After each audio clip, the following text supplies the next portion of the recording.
بسم الله الذي لا يضر مع اسمه شيء في الأرض ولا في السماء السميع العليم. بسم الله الذي لا يضر مع اسمه.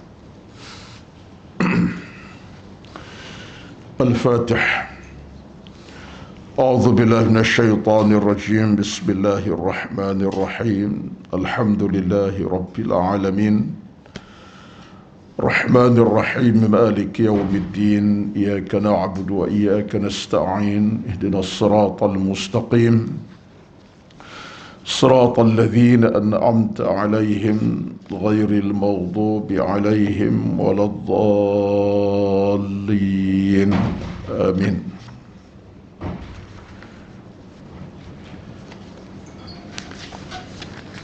السلام عليكم ورحمة الله وبركاته.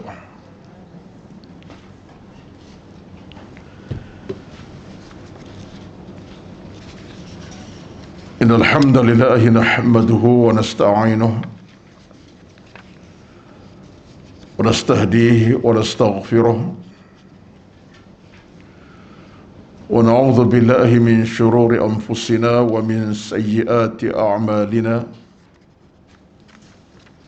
من يهده الله فلا مضل له ومن يضلل فلا هادي له. أشهد أن لا إله إلا الله وحده لا شريك له وأشهد أن محمدا عبده ورسوله. ربنا عليك توكلنا وإليك أنبنا وإليك المصير. اللهم أحسن عاقبتنا في الأمور كلها وأجرنا من خزي الدنيا وعذاب الآخرة.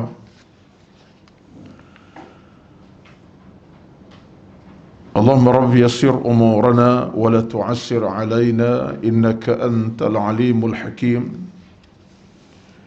لا إله إلا أنت سبحانك إنا كنا من الظالمين. اللهم أعنا على ذكرك وشكرك وحسن عبادتك. اللهم رب اشرح لي صدري ويسر لي أمري واحلل عقدة من لساني يفقه قولي يا رب العالمين. أما بعد. أعوذ بالله من الشيطان الرجيم. بسم الله الرحمن الرحيم. اليوم أكملت لكم دينكم وأتممت عليكم نعمتي ورضيت لكم الإسلام دينا. Sadaqallahul Azim, yang bermaksud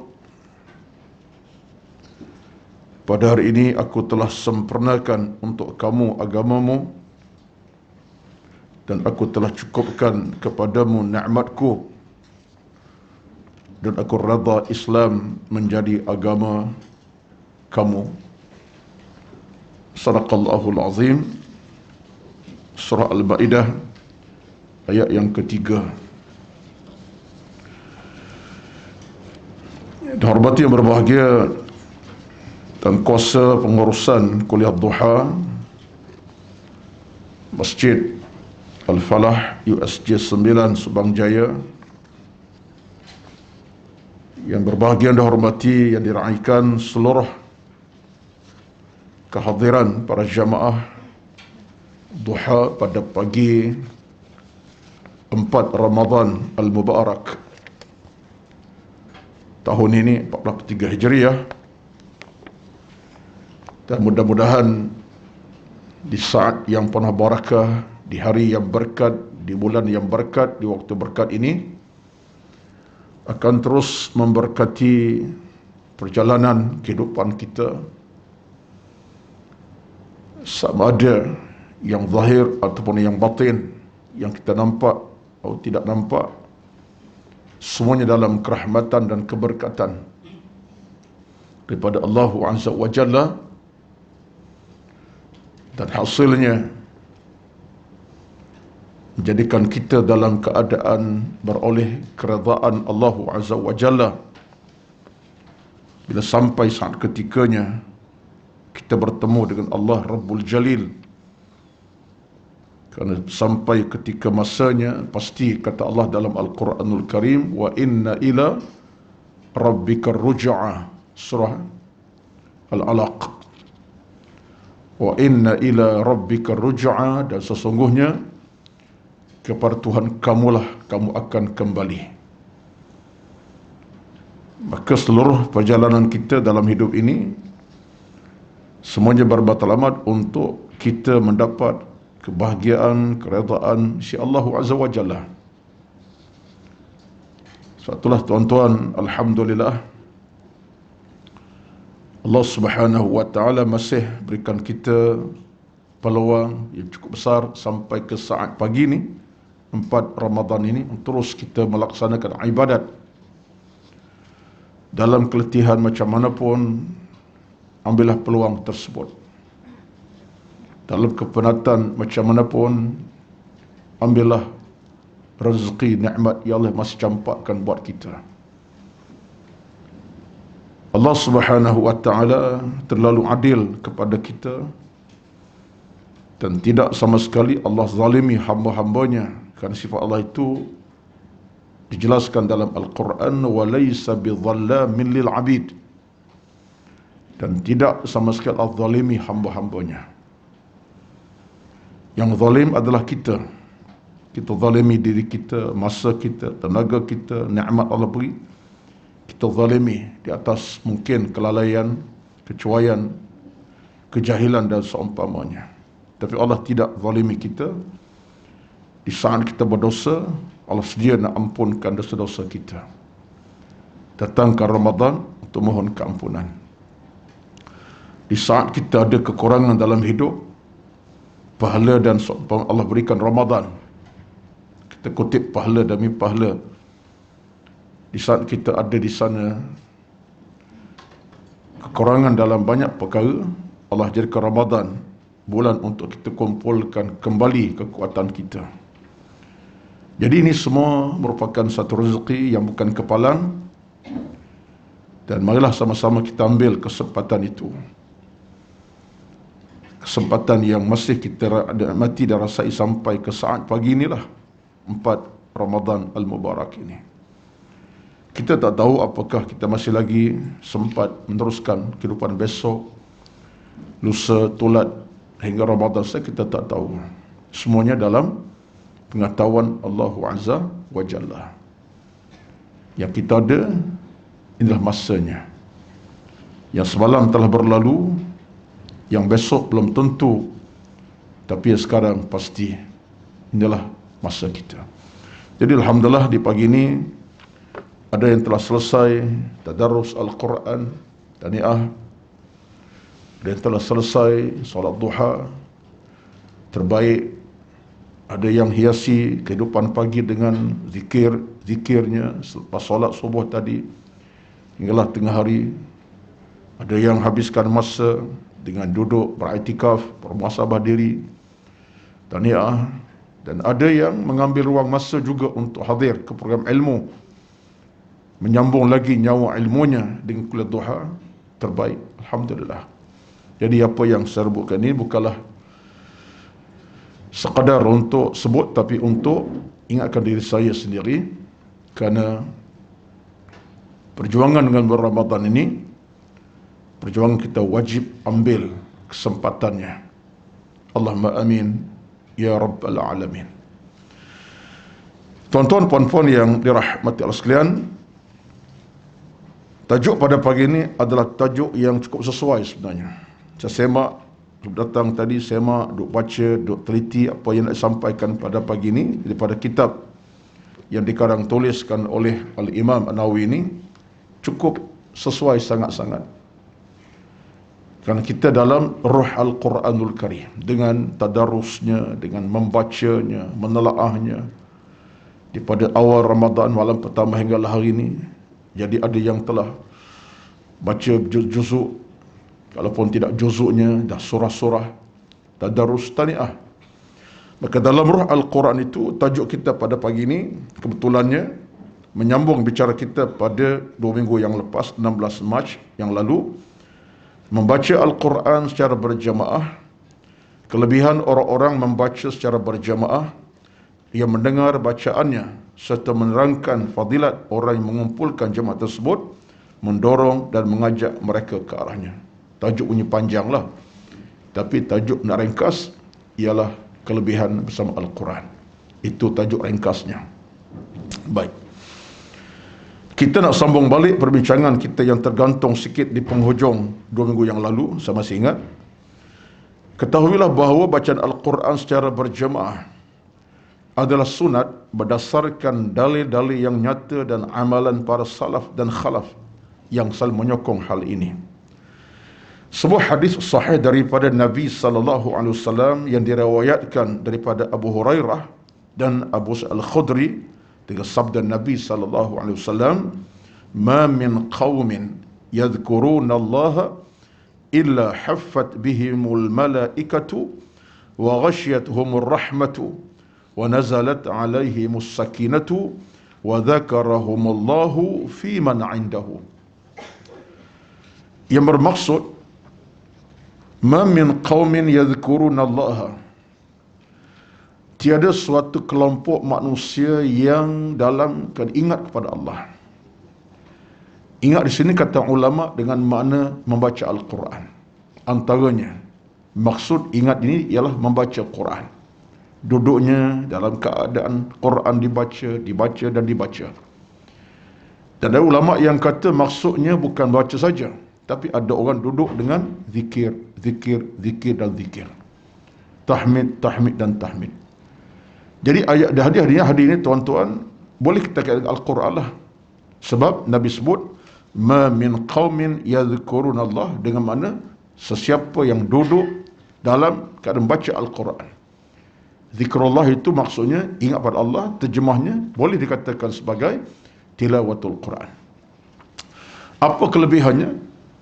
Sabda Nabi SAW, illa haffat bihimul malaikatu, mereka itu akan dinaungi oleh para malaikat. Subhanallahil azim. Malaikat menaungi orang-orang ini, dan kemudian bukan setakat itu, wa ghasyiyatuhumur rahmatu, ditutupi oleh rahmat yang melimpah ruah. Rahmat Allah datang melimpah ruah. Rahmat maksudnya Allah sayang, Allah kasih, Allah cinta, Allah suka. Allah cinta, sayang, kasih golongan yang baca Quran ini. Dan kata Nabi lagi, bukan takat itu, tak cukup malaikat menaungi dengan sayapnya, Allah sayang, kasih. Datang yang ketiga kelebihannya, wa nazalat alaihimus sakinatu, dan mereka beroleh ketenangan.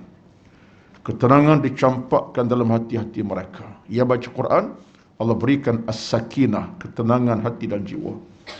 Yang berserabut, hilang keserabutannya.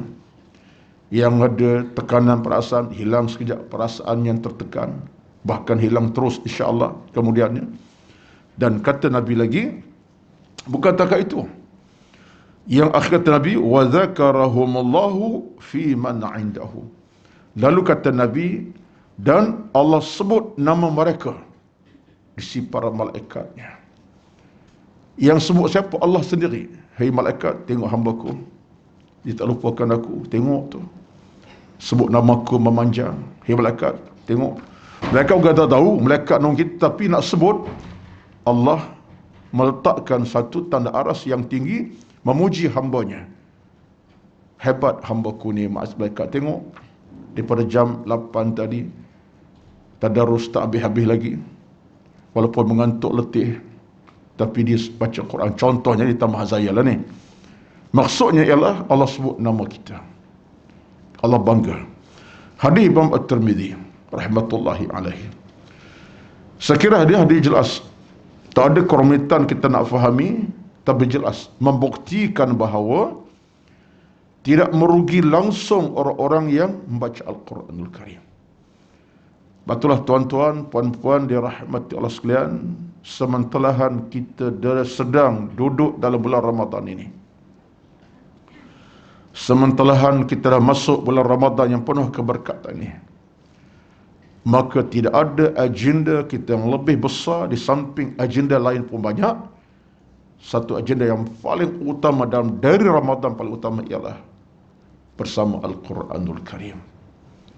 Kerana Al-Quran dengan Ramadan tidak berpisah, dan Ramadan dengan Quran tidak berpisah. Syahr Ramadan alladhi unzila fihi al-Quran hudan lin-nasi wa bayyinatin minal huda wal furqan.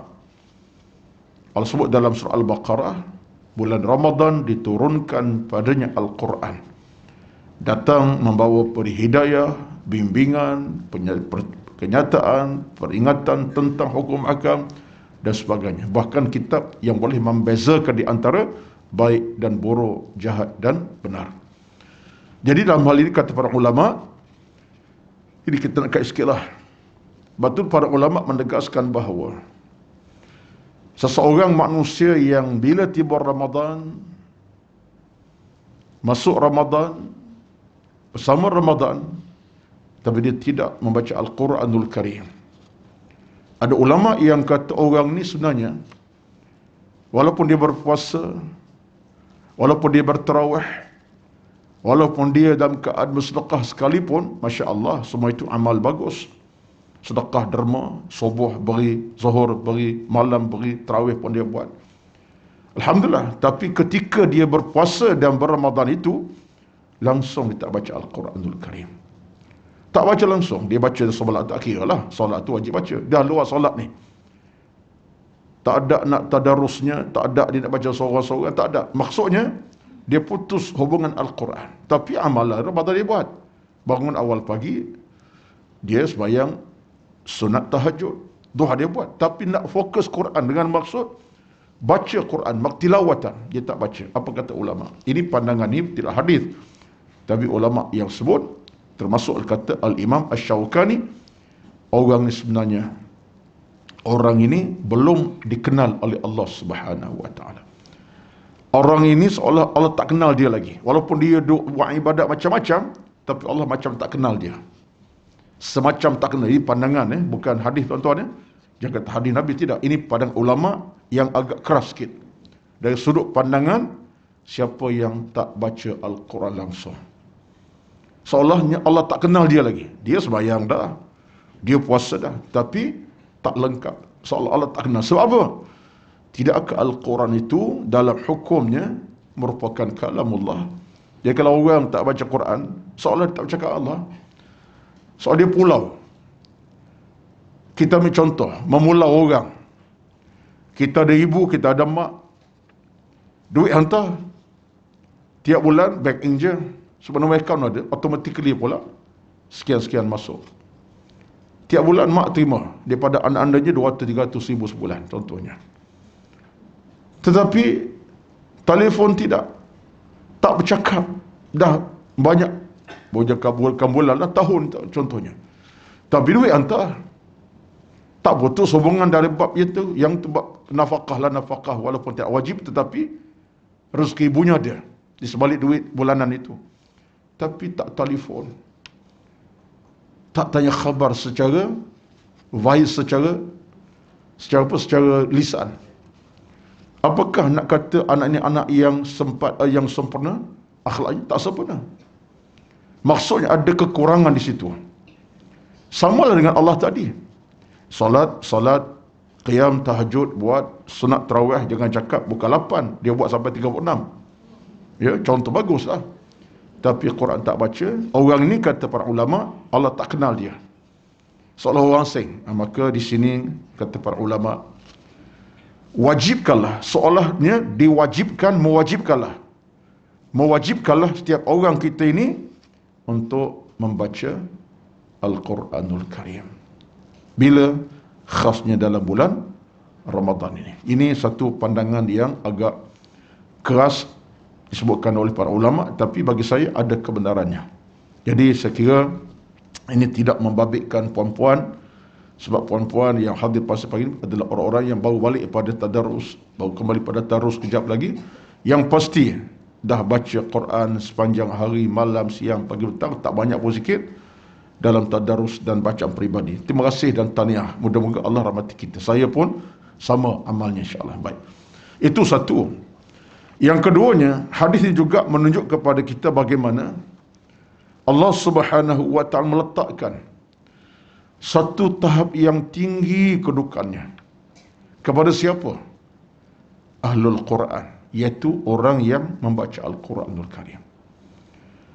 Orang-orang baca Quran ini Allah beri kepadanya 1, 2, 3, 4 kehebatan yang dia tak nampak dunia, tetapi dia akan tengok di padang mahsyar nanti kehebatannya, kelebihannya. Apa dia? Yang pertama, haffat bihimul malaikatu, malaikat akan menaunginya. Mana malaikat duduk dengannya bersama dengan ketika dia baca Quran. Duduklah dia dalam keadaan bertadarus ke, seorang-seorang dia baca, malaikat datang menaungi. Satulah ada riwayat daripada seorang tokoh penulis yang terkemuka, Ahmad Sonhaji, daripada Singapura. Dia ada satu tafsir Abrul Athir. Ada satu tulisan beliau, saya baca lama dah. Ahmad Sonhaji daripada Singapura. Kalau kitab tafsir bernama Abrul Athir, bahasa Melayu lah, Singapura. Ada tertulisan daripada Syekh Ahmad Sonhaji. Dia kata malaikat ini memang Allah jadikan makhluk yang memang pantang dengar bacaan Al-Quranul Karim. Pantang dengar, malaikat seolah akan merapati, mendekati, duduk dengan orang baca Quran. Sampai dia baca seorang ke ramai, malaikat pantang dengar. Sebab satu ayat dalam Quran Allah sebut, Qul uhiya ilayya annahu istama'a nafarun minal jinni. Dalam surah Al-Jin kan, awal-awal surah Al-Jin ada ayat menyatakan ketika dia baca Quran, jin datang untuk membaca dengan Nabi SAW. Jin, memanglah jin. Tapi setengah ulama kata bukan jin saja, malaikat pun masuk bersama, dengar bacaan Nabi SAW. Dalam surah Al-Jin itu memang jin, tapi ulama kata dalam keadaan itu ada malaikat bersama. Yang jin muslim lah, tapi malaikat bersama. Bahkan kata Ahmad Sonhaji, dia kata apa? Dia kata bayangkanlah malaikat-malaikat Allah ini kerja mereka malam, siang, pagi, petang sebut nama Allah Azza wa Jalla, zikir, tasbih, tahmid, yahmaduna wa yastaghfiruna wa yadhkuruna Allah. Mereka tak ada kerja lain, zikir, tasbih, tahmid. Bermakna apa? Mereka pantang dengar nama Allah, mereka akan seronok dan bahagia. Jadi sinilah kata Syekh Ahmad Sonhaji, termasuklah pembaca Al-Quran, baca Quran walaupun dia baca surah pendek sekalipun, banyak sikit, mereka akan berkejaran datang untuk menaunginya dengan kerahmatan, keselamatan. Bahkan mereka minta kepada Allah, wahai Tuhan, hamba-Mu sebut nama-Mu, hamba-Mu baca ayat-Mu, hamba-Mu sekian-sekian, beri mereka kelebihan keberkatan. Jadi sini kata para ulama, kelebihan ini jelas dalam Nabi sebut, illa haffat bihil malaikatu, malaikat akan naungi mereka. Dan ada ulama yang sebut maksud haffathum ini bukan setakat naungi dengan sayap saja, bukan setakat dirimpahi dan didaungi dengan sayap malaikat saja, tapi dimaksudkan sama, kata ulama ini tafsirannya, dengan malaikat mohon kepada Allah apa dia? Kerahmatan. Dengan maksud malaikat doa, wahai Tuhan, hamba pun sebut nama-Mu sekarang ni, dia baca Quran tu, rahmatilah orang ni. Ini orang beriman, orang mukmin. Jadi artinya, kata setengah riwayat atau tafsiran menyatakan bahawa malaikat akan mendoakan kepada kita. Di atas nama rahmat dan kelebihan tadi, malaikat doa. Yang penting kita baca Al-Quran ni tuan-tuan, bukanlah sekadar boleh pahala kita baca, tapi tadah sama oleh malaikat yang mengaminkan bacaan Al-Quran ataupun mendoa kita kebaikan sebab bacaan. Jadi ini semua dimaksud sebagai haffat bihil malaikatu, malaikat akan naungi kita. Yang keduanya, wa ghasyathumur rahmatu, dan mereka akan dilimpahi dengan rahmat. Rahmat disebut tadi, sayang kasih Allah Azza wa Jalla. Itu maksudnya, sayang kasih Allah. Allah bertambah sayang, tambah kasih, tambah cinta kepada pembaca Al-Quran. Dia tuan-tuan, saya sebut ini sebagai satu benda yang kita boleh fikir lebih jauh. Kita ni kalau sebut nama orang tu acap kali. Orang tak masalah kita. Kita sebut nama orang yang kita sayang acap kali. Tak kira ibu ke isteri ke suami kita. Kita sebut nama yang manjang. Kalau di gelaran pula, gelaran baik-baik, yang contohnya, 10 kali sehari semalam. Dia akan timbul rasa cinta yang lebih, sayang lebih. Begitulah Allah Azza wa Jalla. Hamba-Ku asyik-asyik baca Quran. Hamba-Ku asyik-asyik baca Quran, tak tinggal Quran. Memanjang bacaan dibaca Al-Quran. Jadi kata para ulama, munasabah Allah makin sayang. Sebab hamba-Ku tak lekang diberinya kalimah-kalimah Al-Quranul Karim. Dia pujiku, angkat namaku, sebut namaku, baca Quran. Lalu kata para ulama, maka hakikatnya ialah rahmat Allah makin tebal, sayang Allah makin tebal, sayang Allah makin padu kepada kita. Jadi ini sesuatu yang tidak merugikan kita lah. Dia sama juga cerita dengan, ini kaedah lah ni, kaedah kita berguna. Samalah kita berdoa. Kita berdoa tuan-tuan adalah satu cabang tawassul kita yang paling besar, ialah berdoa kepada Allah. Doa pula direct lah, tak payah guna perantaraan, tak payah pergi jumpa dengan orang kubur dah mati lama, tak payah, mengaruk je. Ya. Terus dengan Allah, direct dengan Tuhan. Kita minta apa? Minta selamat, sejahtera, berkat, sehat walafiat. Sebut namanya. Antaranya apa dia? Antara tawassul yang diajar agama ialah sebut nama Allah sebanyak-banyaknya. Contohnya, kita sebut namanya, Ya Rabb, Ya Rahim, Ya Mannan, Ya Mujib, Ya Rahim, Ya Rahman, Ya Latif, Ya Khabir. Itu nama-nama Allah yang banyak-banyak tu lah.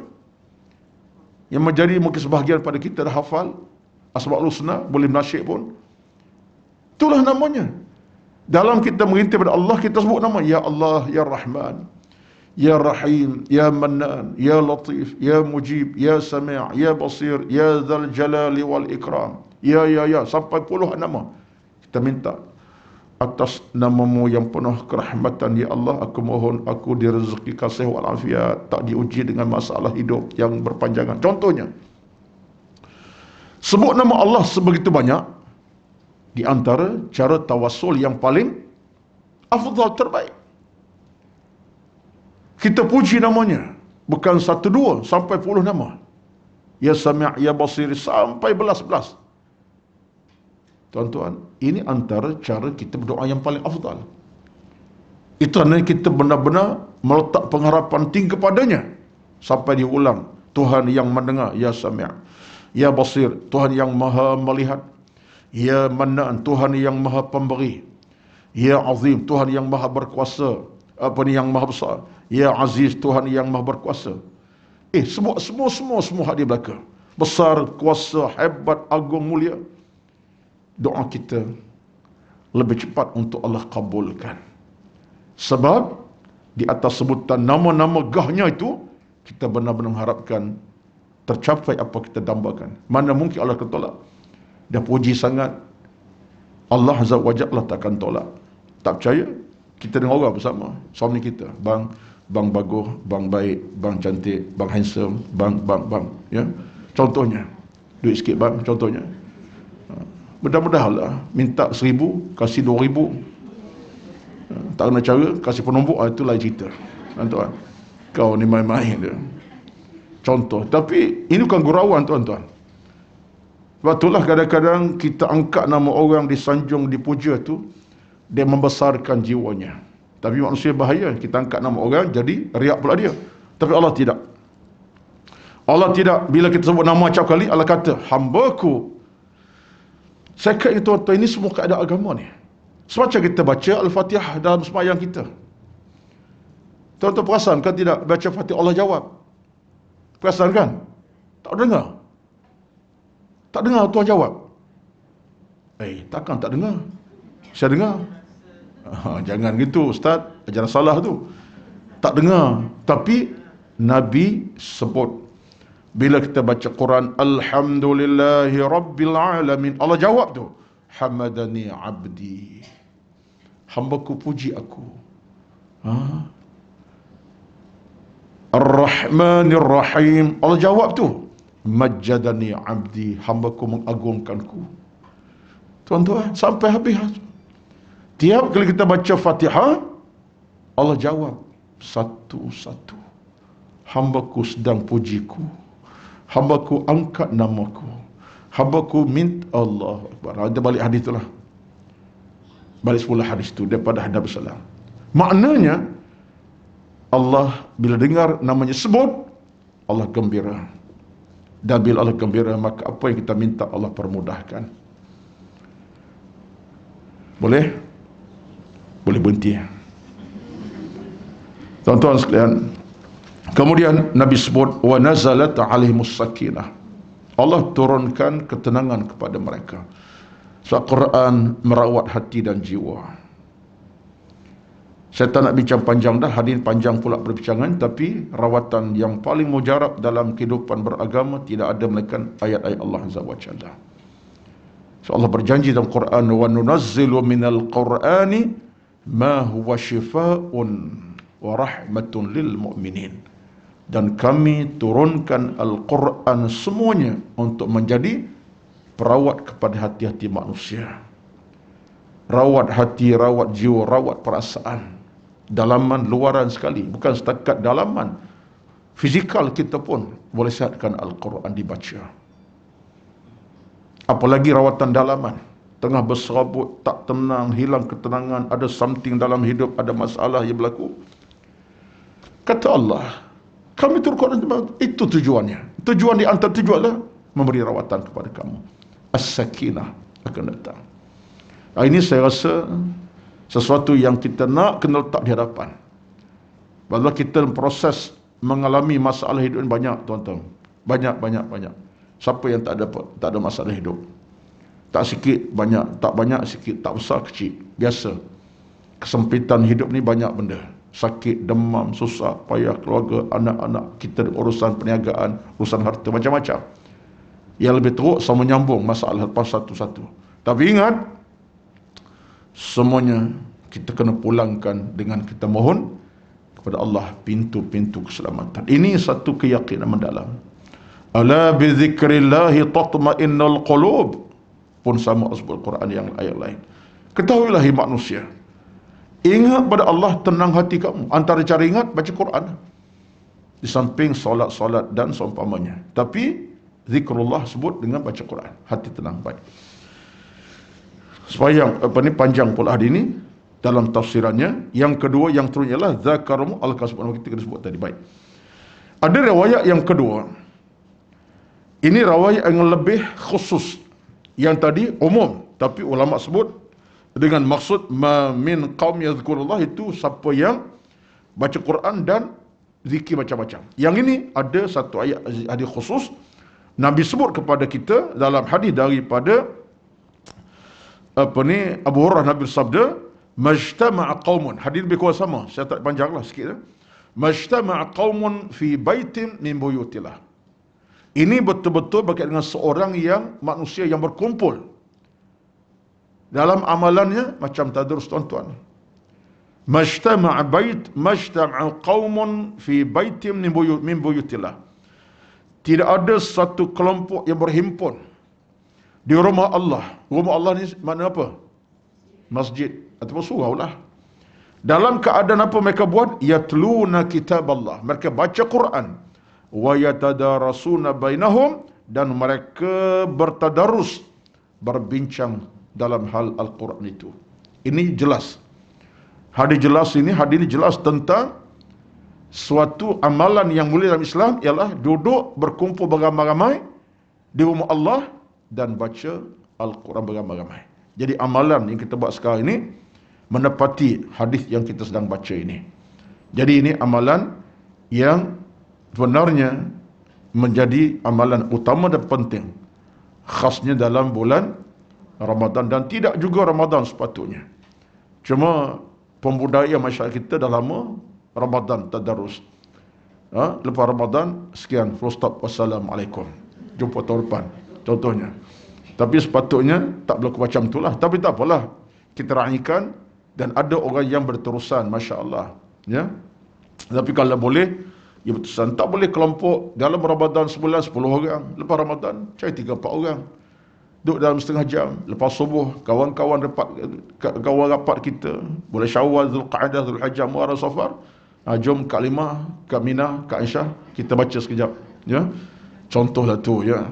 Kita ambil nama-nama agak lama-lama sikit. Kak Mina Aisyah nama Kak baru ni, Kak Min, itu baru bunyi. Kak Suzy, itu kita tak sebutlah, ya. Kita ambil agak-agak antik sikit namanya, ya. Jom kita baca Quran sekejap, lepas subuh setengah jam, saya nak baca, Kak Limah betulkan, ya, contohnya. Yang ketawa nama Limah ke?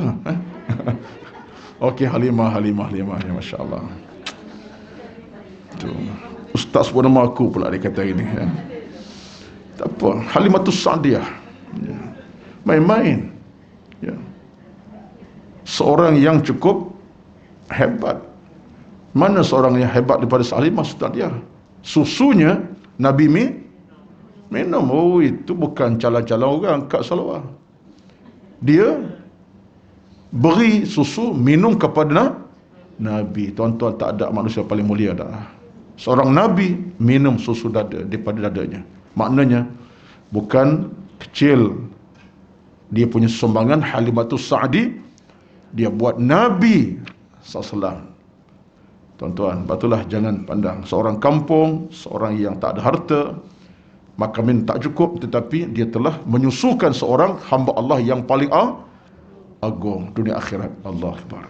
Tu situ saya ingat tu sebab saya ingat guru kami masa belajar dulu lah.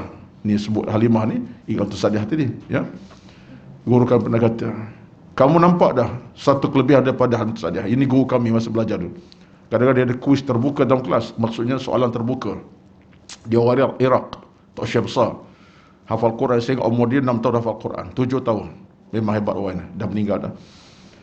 Mengenai tafsir kami. Kamu tahu tak apa kelebihan Halimatus Sa'diyah?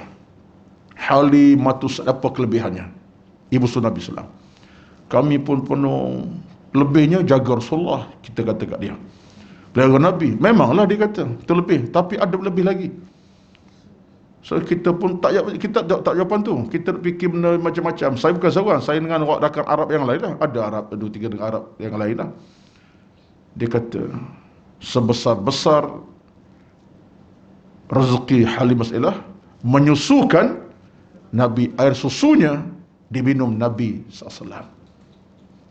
Sekali kita pun terkejut. Ya betul Syekh, titisan air susu itu Nabi minum dari dada Halimatus Sa'diyah. Allahu Akbar. Dan bukan sekali minum, bertahun Nabi dengan Sa'diyah. Jadi ini nak cerita, orang nama Halimah ni hebatlah. Angkat sikit lah. Tak kuasa, petang tak kuasa petang ni. Kita kuasa terus, ya. Okay. Sebenarnya betul. Itu rezeki lah. Kita mendapat rezeki kadang-kadang secara tak santong. Dan nama Halimah ni pula bukan satu nama yang tidak ada makna baik. Halimah artinya orang yang lemah lembut. Tengok lemah lembut. Tapi kalau kasar tukar nama lah. Okey, gurau, ya. Baik. Kebetulannya Ustaz pun sebut nama Kalimah Kak Aisyah. Aisyah pada kasih saya ingat duduk baris yang ke-8 tu Aisyah tu, ya. Baik. Dapat apalah, yang penting adalah Nabi sebut kepada kita orang baca Quran. Jadi kita boleh saja terus segala. Jadi sebab tu saya cadangkan demi kelangsungan Al-Quran ini, kalau kita ada kawan-kawan akrab yang rapat, jiran paling dekat, sejemaah dalam Masjid Surau, tak hanya bulan Ramadan tadarus, kita buat satu program secara berterusan. Tak hari pun secara berterusan, ada seminggu itu tadarus secara berterusan, insya-Allah. Ada berkat menanti, insya-Allah. Baik. Yang ini jelas hadisnya. Muslim Abu Daud telah meriwayatkan hadis ini dengan sanad sahih. Jadi hadis Muslim Abu Daud. Hadis kita baca tadi, hadis pada Imam Muslim dan Abu Daud radhiyallahu anhuma. Muawiyah meriwayatkan, Muawiyah siapa Muawiyah ni? Muawiyah bin Abi Sufyan radhiyallahu anhuma. Ini periwayat hadis kita ini ialah Muawiyah bin Abi Sufyan. Muawiyah bin Abi Sufyan seorang tokoh hebat juga.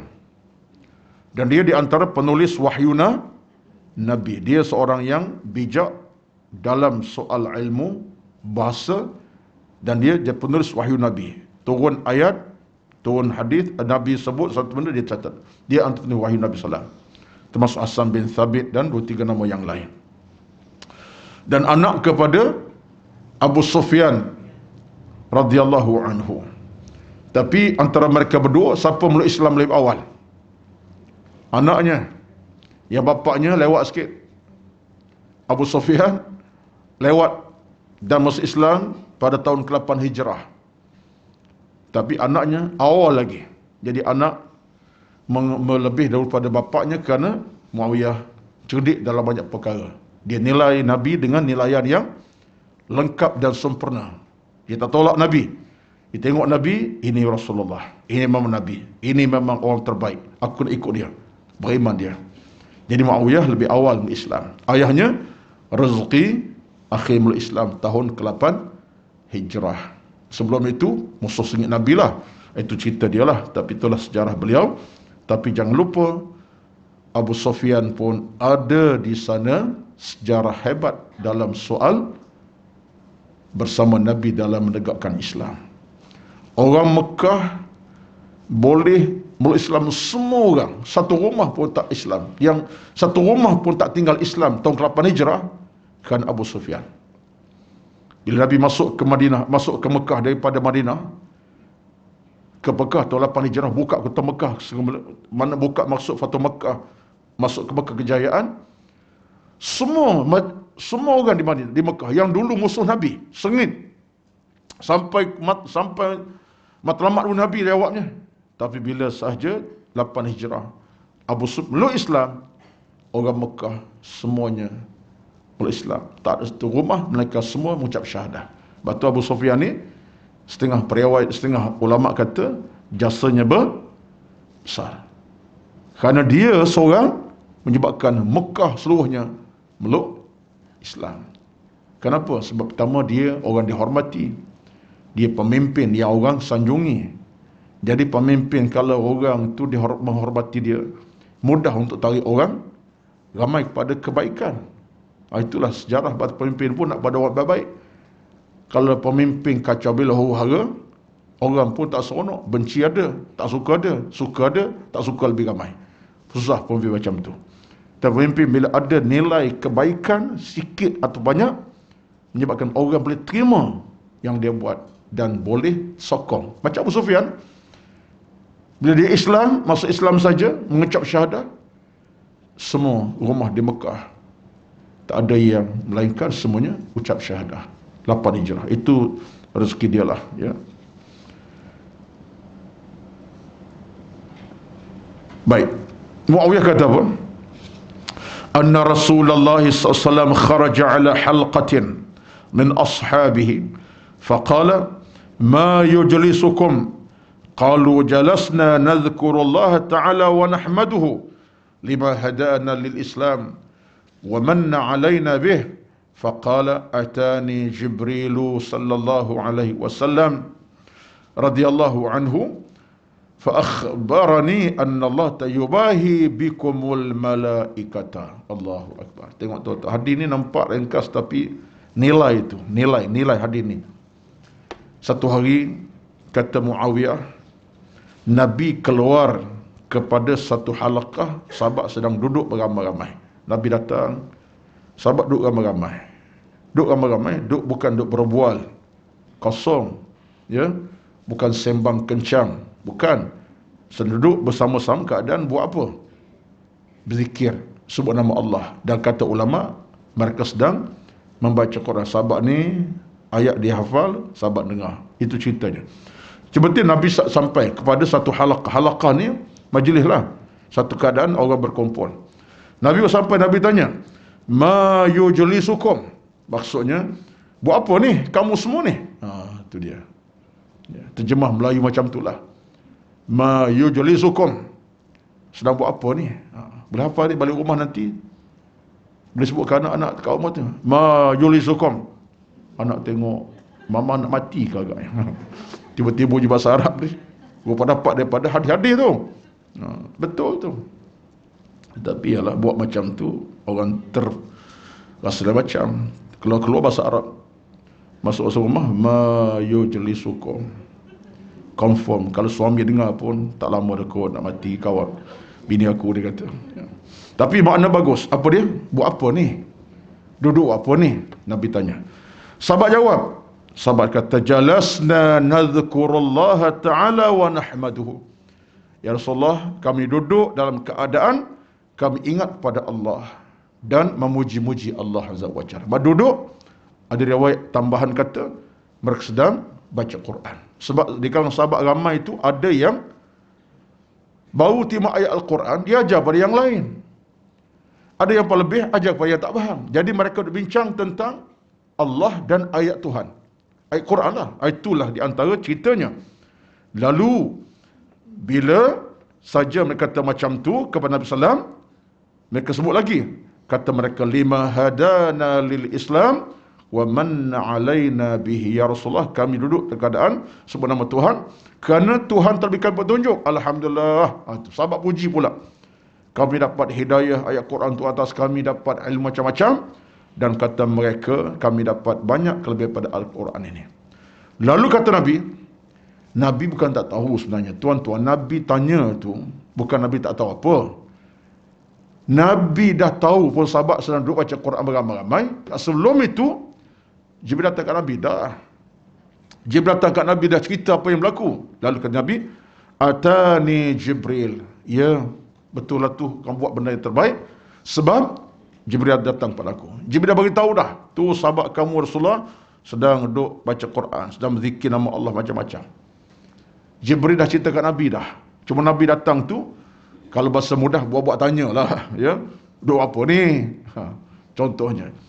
Lalu kata Nabi, ini cerita menarik. Kadang-kadang dia cerita, kalau kita hadis-hadis Nabi, tuan-tuan, kadang-kadang dia ada satu unsur-unsur, ada unsur-unsur yang tertentu.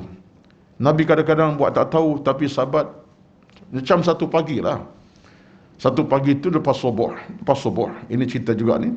Lepas subuh, Nabi tengok pada sahabat. Nabi selesai, paling persahabat duduk pada baginda lepas subuh. Dan dia kata apa kepada mereka? Kaifa asbahtum? Kamu pagi ni macam mana? Nabi tanya sahabat, lepas Nabi paling tengok muka sahabat lepas sembahyang, Nabi kata apa? Kaifa asbahtum? Maknanya, macam mana pagi ni? Dapat satu kalimah lain pula ni. Guna. Pagi besok lepas jumpa anak, kaifa asbahtum ya waladi? Anak pun dengar, Umi semalam cakap Arab, bagi Arab je. Tak lama dekut je. Bahasa tu cantik. Kaifa asbahtum maksudnya, macam mana kamu pagi ni? Pagi macam mana? Sahabat jawab. Dia kata mereka, asbahna mu'minina billah. Kami ni pagi Rasulullah beriman dengan Tuhan ni. Kami pagi ni beriman dengan Tuhan. Nabi senyum. Nabi buka tanya sangat. Memanglah dah sembahyang subuh. Lepas subuh maknanya mereka mana beriman sungguh. Sembahyang subuh. Orang subuh tuan-tuan. Beriman lah. Boleh bangun subuh 6:03 minit dah datang ke masjid. Berbanding dengan subuh pukul 8:30 pagi, mana sama. Jadi orang ni memang beriman. Kata mereka keberiman. Nabi senyum. Sebab Nabi tanya soalan itu bentuk untuk menyegarkan. Orang kata apa, nak menyeronokkan suasana. Sebab suasana makin seronok. Alhamdulillah kita pagi-pagi dah bangun, dapat beribadat subuh berjemaah. Nabi nak menyeronokkan suasana. Tanya tu untuk timbul suasana lebih seronok. Cara Nabi kadang-kadang begitu. Banyak cerita-cerita dalam agama tuan-tuan. Nabi sendiri seorang manusia yang ini nak kena tengok dalam masalah yang berkaitan dengan Syama'il Muhammadiyah lah. Kita ada kitab yang penting dibaca, Syama'il Muhammadiyah. Ya. Kitab karangan Imam Tirmizi tentang Nabi dan gerak laku perilaku macam-macam. Sama Nabi SAW. Gurauan Nabi gurauan yang bermakna, bukan gurauan yang palsu. Kita gurauan nak balas dengan orang. Kita bergurau ni akhirnya bertumbuk lah. Menatang ni akhirnya bertumbuk, ya. Gurauan kita kadang-kadang gurauan yang keras pun ada, kasar pun ada, dan negatif banyak, ya. Tapi Nabi bergurau dengan gurauan yang manis. Satu datang orang perempuan tanya, ya Rasulullah, macam mana aku bila aku dah mati, macam mana Rasulullah, macam mana aku Rasulullah? Orang perempuan tua. Nabi kata, Tak ada apa. Dah mati-matilah. Rasulullah, aku nak syurga. Macam mana Rasulullah, aku nak syurga? Nabi kata, orang tua tak masuk syurga. Orang tua tak masuk syurga. Perempuan tu menangis. Nabi kata begini, pakcik lah contohnya. Begini, sebab dalam syurga nanti semua jadi muda belaka. Tak ada orang tua syurga. Cara Nabi itu untuk menyatakan kepada hakikat alam syurga tak ada orang tua. Dalam syurga ni muda belaka. Betul. Lepas tu jangan bimbanglah orang tu berbromo, jangan kata Allah aku ni dah lanjut usia, dah kedut-kedut dah, tak sama lagi dulu. Bimbang. Kedut kulit itu bukan bermakna gagal. Yang bimbangnya kedut amalan. Amalan berkedut memanjang, tak subuh amalan. Biar kedut kulit tapi amal kita subur. Makin tua makin beriman. Makin berumur makin tua nampak kasar tak? Makin senia.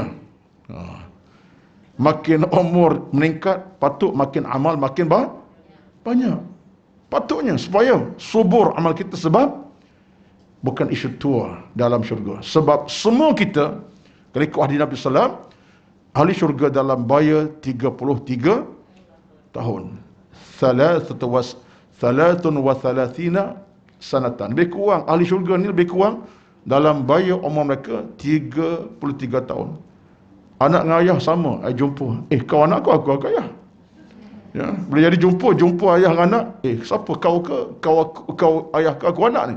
Sama kita ni. Tak timbul isu pada hari itu. Seorang anak dengan ayah sama baya. Yang pentingnya ialah bukan isu umur, isu dalam syurga. Jadi itu pentingnya. Jadi kita bimbang dia kedut muka, atau duduk tampal macam-macam, berhabisan sampai beratus ringgit. Ya. Bukan salah, tak salah kita nak jaga dengan supaya nampak selesa umpamanya. Tak ada masalah. Lotion tak lotion, apa saya tak kita sebut.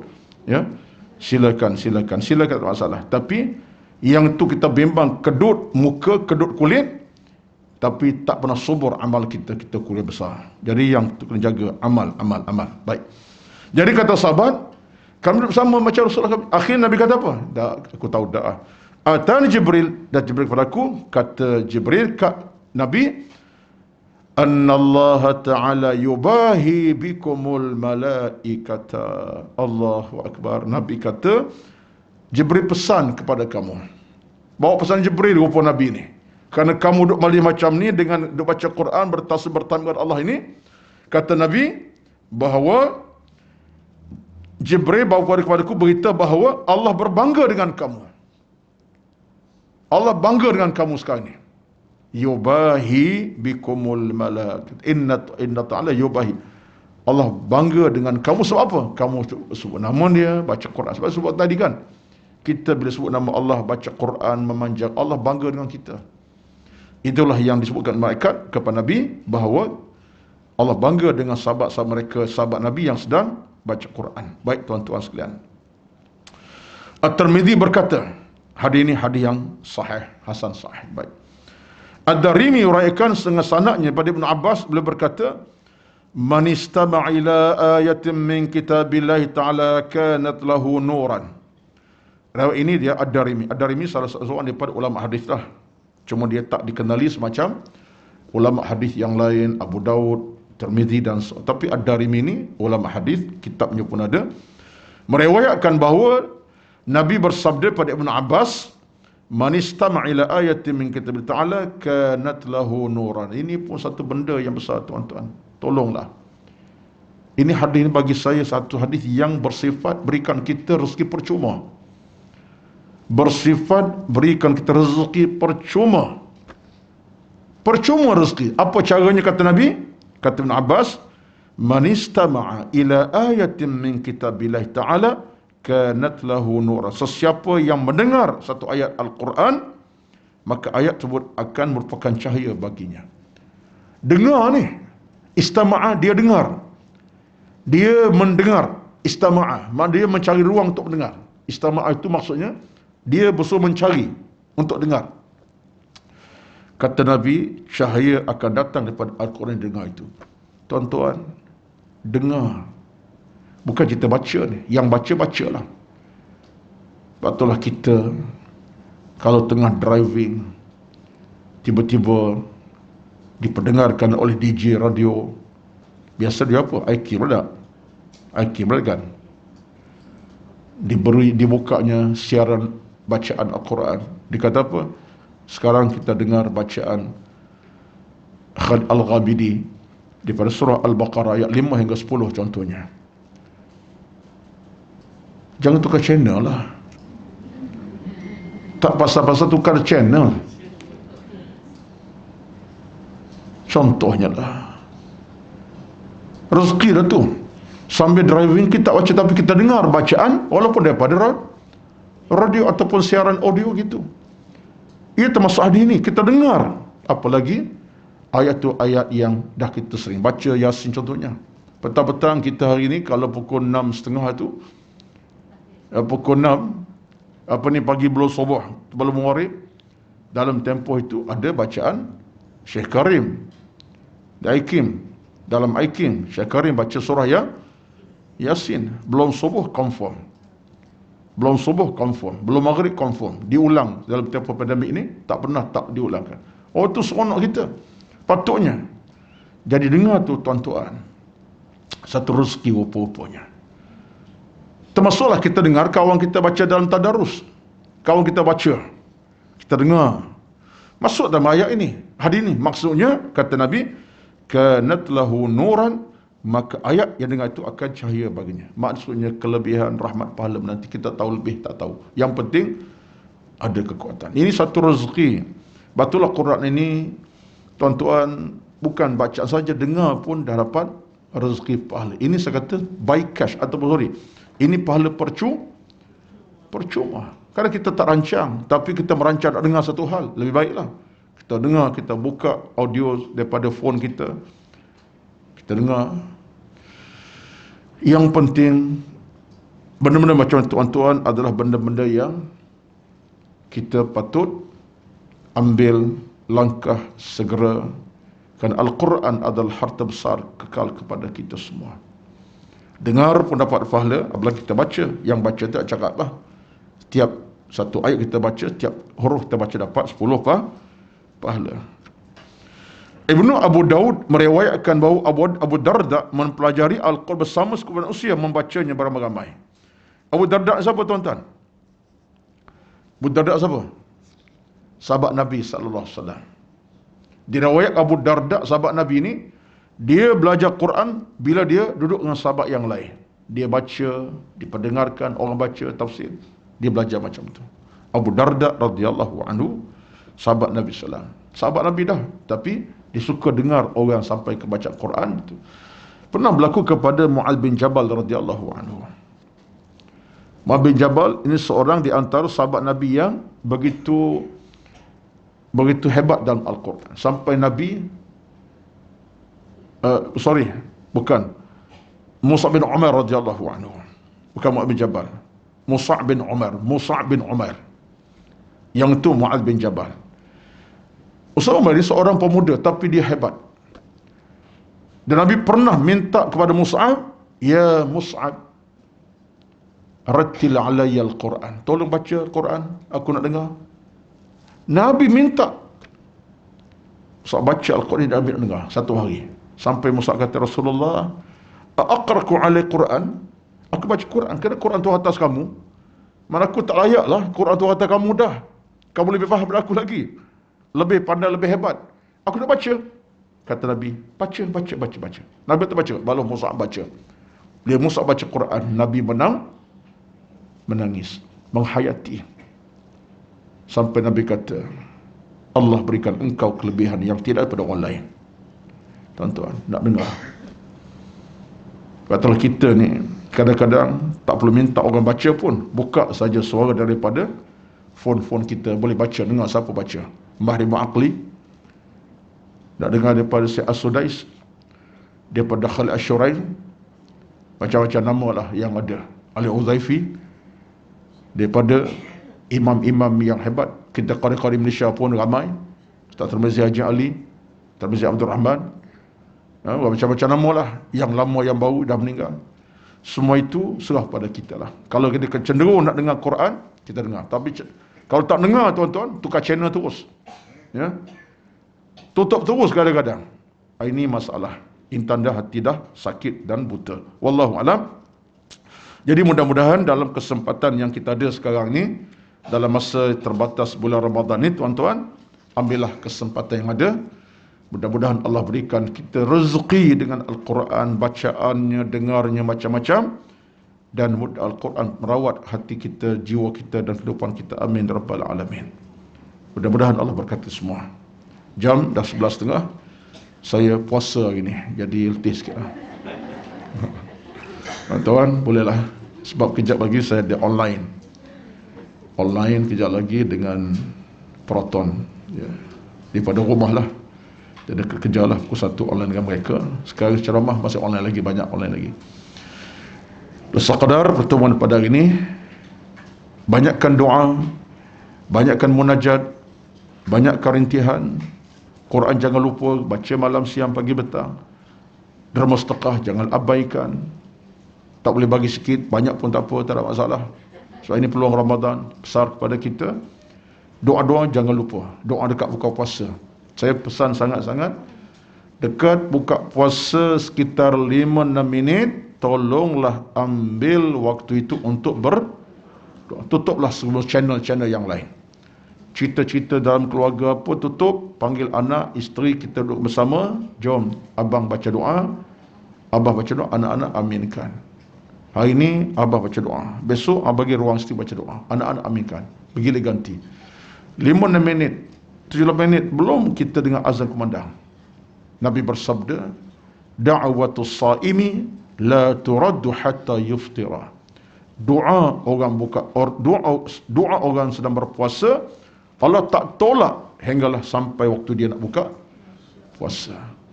Kita minta pada Allah, jangan dah kita buka di masjid ke, buka di surau ke, atau di rumah terutama bersama keluarga, tutup semua channel-channel yang lain.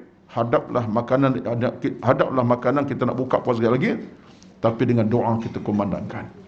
Mintalah biar anak kita amin, amin, amin, amin, kita aminkan sama.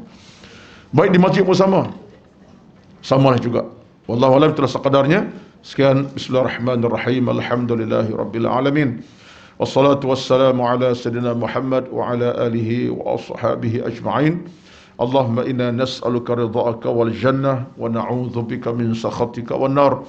Allahumma innaka 'afuwun karimun tuhibbul 'afwa fa'fu 'anna ya karim. Allahumma ahsin 'aqibatana fil umuri kulliha wa ajirna min khizyid dunya wa 'adzabil akhirah. اللهم ربنا عليك توكلنا وإليك أنبنا وإليك المصير. اللهم ارض عنا يا كريم يا رحمن يا مجيب السائلين يا حي يا قيوم يا مجيب السائلين يا قاضي الحاجات. ربنا آتنا في الدنيا حسنة وفي الآخرة حسنة وقنا عذاب النار. وصلى الله على محمد والحمد لله رب العالمين. تقبل الله منكم. السلام عليكم ورحمة الله وبركاته.